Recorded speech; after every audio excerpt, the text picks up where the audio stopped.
قناة أبو بسام الدعوية تقدم من روائع التلاوات للشيخ القارئ فهد بن علي قحل. الحمد لله رب العالمين الرحمن الرحيم مالك يوم الدين. إياك نعبد وإياك نستعين. اهدنا الصراط المستقيم صراط الذين أنعمت عليهم غير المغضوب عليهم ولا الضالين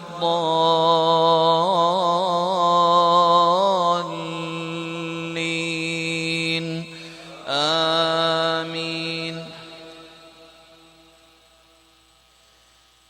يسبح لله ما في السماوات وما في الأرض الملك القدوس العزيز الحكيم.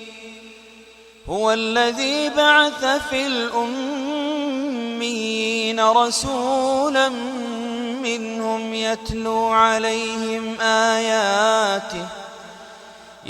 عليهم آياته ويزكيهم ويعلمهم الكتاب والحكمة وإن كانوا من قبل لفي ضلال مبين. وآخرين منهم لما يلحقوا بهم وهو العزيز الحكيم. ذلك فضل الله يؤتيه من يشاء والله ذو الفضل العظيم. مثل الذين حملوا التوراة ثم لم يحملوها كمثل الحمار يحمل أسفارا.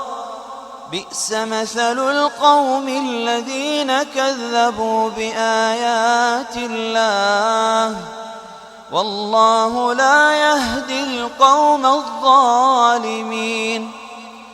قل يا أيها الذين هادوا إن زعمتم أنكم أولياء لله من دون الناس فتمنوا الموت إن كنتم صادقين ولا يتمنونه أبدا بما قدمت أيديهم والله عليم بالظالمين. قل إن الموت الذي تفرون منه فإنه ملاقيكم ثم تردون إلى عالم الغيب والشهادة فينبئكم بما كنتم تعملون.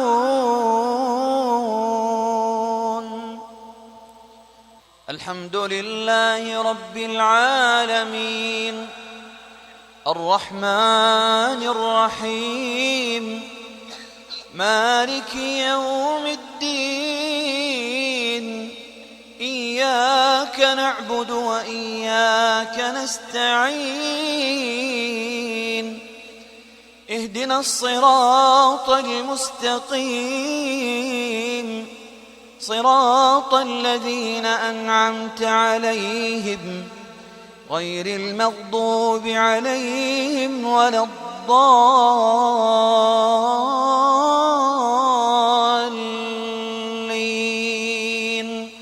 آمين.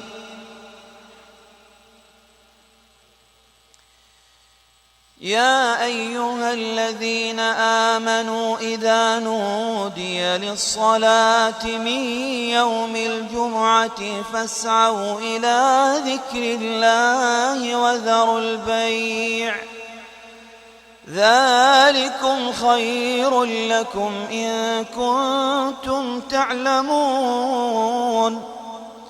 فإذا قضيت الصلاة فانتشروا في الأرض وابتغوا من فضل الله واذكروا الله كثيرا لعلكم تفلحون.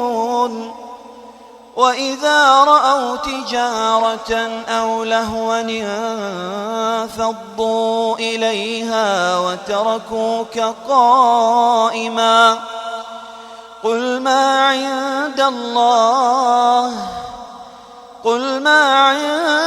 الله خير من اللهو ومن التجارة والله خير الرازقين.